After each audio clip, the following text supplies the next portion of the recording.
सियार की रणनीति। एक जंगल में महाचतुरक नामक एक सियार रहता था।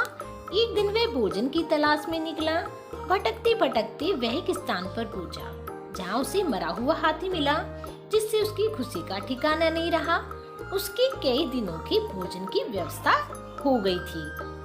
वह हाथी के मृत शरीर के पास गया और उस पर अपने दांत गड़ा दिए, लेकिन हाथी की चमड़ी मोटी थी। बहुत प्रयासों के बाद भी वह उसे चीरने में असफल रहा। तब वह वहीं बैठकर किसी तरह हाथी की चमड़ी चीरने का उपाय सोचने लगा।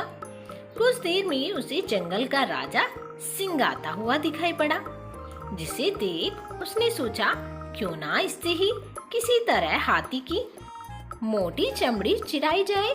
जैसे ही सिंह पास आया, वह उसका स्वागत करते हुए बोला, वनराज, आपके सेवक ने आपके लिए इस हाथी का भोजन तैयार रखा है। कृपया इसे ग्रहण कर मुझ पर उपकार कीजिए।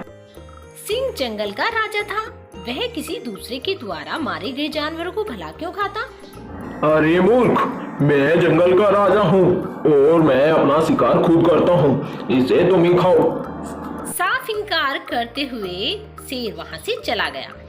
सियार बहुत खुश हुआ कि अब इस हाथी का पूर्णतः मेरा अधिकार है, परंतु समस्या अब भी जस की तस थी। थोड़ी देर बाद वहाँ से एक बाघ गुजरा। मृत हाथी का दृष्टि पड़ते ही उसकी लार टपकने लगी। जीभ लपलपाते हुए वह मृत हाथी की ओर बढ़ा तो सियार ने उसकी मनसा भांप ली। वह बोला, अरे बाघ भैया, बड़े दिनों बाद दर्शन दिए। सब कुशल मंगल तो है?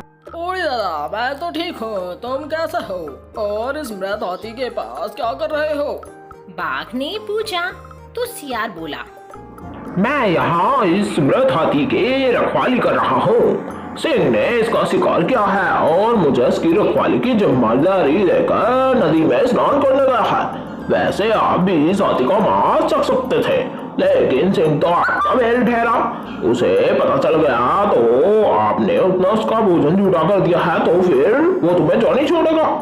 ना ही मुझे। खैर, इसकी में तो बात अलग है। उसके आने से पहले तुम यहाँ से भाग जाओ, वरना वो तुम्हें बख्शेगा नहीं। भागो भागो जल्दी से। सियार की बात सुनकर बाघ वहाँ से भाग गया। कुछ देर बाद वहाँ से एक चीता गुजरा। चीते के दांत तेज होते हैं। सियार ने सोचा कि कोई ऐसी जुगत लगानी होगी कि ये चीता हाथी की चमड़ी भी फाड़ दे और बिना मांस खाए ही यहाँ से चलता बने। उसने चीते से कहा, आओ आओ मेरे प्यारे बेटाओ, आओ देखो, ये मृत हाथी है। ये सिंह का शिकार है। मैं इसकी निगरानी कर रहा हूँ। तुम भूखे जान पड़ते हो, चाहो तुम इसका मांस खा सकते हो। जैसे ही मैं सिंह को आता हुआ देखूंगा तो तुम्हें बता दूंगा। तुम तत्काल भाग जाना, ठीक है? पहले तो चीते ने सिंह के डर से हाथी का मांस खाने से इनकार कर दिया, किंतु सियार के विश्वास दिलाने पर वह राजी हो गया। उसने कुछ ही देर में हाथी की मोटी चमड़ी फाड़ दी। जब सियार ने देखा कि उसका काम हो गया है, तो वह चीते से बोला, चीते भाई भागो, शेर आ गया है। बिना एक क्षण गवाए चीता भाग गया। सियार ने मजे से हाथी का मांस कई दिनों तक खाया। इस प्रकार उसने अपनी चतुराई और सूझबूझ से अपनी समस्या का समाधान निकाला। तो मेरे प्यारे दोस्तों, आपको इस कहानी से यह सीख मिलती है, किसी भी समस्या के समाधान के लिए सूझबूझ से काम लो। चरवाहा बालक और भेड़िया। एक गांव में एक चरवाहा बालक रहता था। वह रोज अपनी भेड़ों को लेकर जंगल के पास स्थित घास के मैदान में जाता था। वहां वह भेड़ों को चराने के लिए छोड़ देता और खुद एक पेड़ के नीचे बैठकर उन पर निगाह रखता। यही उसका दिनचर्या थी।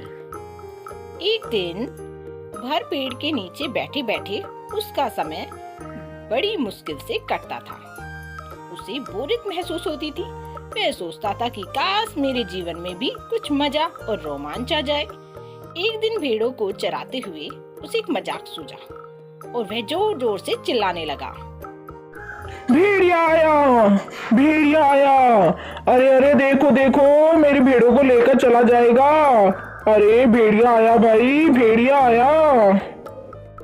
वहां से कुछ दूरी पर स्थित खेतों में कुछ किसान काम कर रहे थे। चरवाही बालक की आवाज सुनकर वे अपना काम छोड़कर उसकी सहायता के लिए दौड़े चले आए। लेकिन जैसे ही वे उसके पास पहुंचे तो वे ठाके मारकर हंसने लगा। बड़ा मजा आया। किसान बहुत गुस्सा हुए, उसे डांटा और चेतावनी दी कि आज के बाद ऐसा मजाक मत करना। फिर वे अपने अपने खेतों में लौट गए। चरवाही बालक को गांव के किसानों को भागते हुए अपने पास आता देखने में बड़ा मजा आया। उसकी चेतावनी को गंभीरता से नहीं लिया। अगले दिन उसे फिर से मस्करी सूझी और वह फिर से चिल्लाने लगा। भेड़िया आया, भेड़िया आया। खेत में काम कर रहे किसान अनहोनी की आशंका में फिर से दौड़े चले आए, जिन्हें देखकर चरवाहा बालक फिर से जोर जोर से हंसने लगा। किसानों ने उसे फिर से डांटा और चेतावनी दी, लेकिन उस पर उसका कोई असर नहीं हुआ। उसके बाद जब जब वह किसानों को इसी तरह भेड़िया आया कहकर बुलाता रहा, बालक के साथ कोई अनहोनी न हो जाए ये सोचकर किसान भी आते रहे, लेकिन वे उसकी शरारत से बहुत परेशान होने लगे थे। एक दिन चरवाहा बालक पेड़ की छाया में बैठकर बांसुरी बजा रहा था कि सच में एक भेड़िया वहां आ गया। वह सहायता के लिए चिल्लाने लगा। भेड़िया आया, भेड़िया आया, भेड़िया आया भाई, भेड़िया आया। लेकिन उसकी शरारतों से तंग आ चुके किसानों ने सोचा कि आज भी ये बालक उन्हें परेशान करने का प्रयास कर रहा है, इसलिए वे उसकी सहायता के लिए नहीं गए। भेड़िया उसकी कुछ भेड़ों को मारकर खा गया। चरवाहा बालक दौड़ते हुए खेत में काम कर रहे किसानों के पास पहुंचा और रोने लगा। आज सचमुच भेड़िया आया था। वह मेरी कुछ भेड़ों को मारकर खा गया और तुम लोग मेरी मदद को नहीं आए। उसने मेरी बहुत सारी भेड़ों को खा लिया है। किसान बोले, तुम रोज हमारे साथ शरारत करते हो। हमें लगा कि आज भी इरादा वही है। तुम हमारा भरोसा खो चुके थे, इसलिए हमसे कोई मदद के लिए नहीं आया। चरवाही बालक को अपनी गलती का एहसास हुआ और उसने प्रण लिया कि वह फिर कभी झूठ नहीं बोलेगा और दूसरों को परेशान भी नहीं करेगा। तो प्यारे दोस्तों, इस कहानी से हमें यह सीख मिलती है, बार बार झूठ बोलने से लोगों के विश्वास पर चोट पहुंचती है और उनका विश्वास टूट जाता है। किसी का विश्वासपात बनना है तो हमेशा सच्चाई के साथ रहिए। आज आपको एक नई कहानी सुनाने जा रहे हैं, बोलने वाली गुफा। एक जंगल में एक शेरू नामक शेर रहता था। एक दिन वह एक शिकार की तलाश में बहुत दूर निकल गया। शाम हो चुकी थी, कोई शिकारी हाथ नहीं लग रहा था। ऊपर से वह थक कर चूर हो चुका था। तभी उसे एक गुफा दिखाई पड़ी। वह गुफा के अंदर चला गया। गुफा खाली थी। शेर ने सोचा, अवश्य यहाँ रहने वाला जानवर बाहर गया है। रात होते होते वह गुफा में वापस जरूर आएगा। ऐसा करता हूँ, तब तक यहीं चुप कर बैठता हूँ। जब वह जानवर आएगा तो उसे मैं मारकर खा जाऊंगा और अपनी भूख मिटाऊंगा। वह गुफा में एक कोने में छुपकर बैठ गया। वह गुफा मोली नामक गीदड़ की थी। जब वह लौटकर आई और गुफा के पास पहुंची तो देखा कि शेर के पंजे के निशान उसकी गुफा के अंदर जा रहे हैं। वह समझ गई कि गुफा में कोई शेर गया है। उसे यह भी संदेह था कि वह अब भी अंदर ही बैठा हुआ है। यह पता लगाने की शेर गुफा में बैठा है या नहीं, उसे एक युक्ति निकाली। गुफा के द्वार पर खड़ा होकर वह तेज आवाज में बोली, दोस्त, मैं वापस आ गई हूँ। तुमने कहा था मेरे वापस आने पर तुम मेरा स्वागत करोगे, लेकिन तुम तो चुप हो। क्या बात है? तुम कुछ बोल क्यों नहीं रही हो?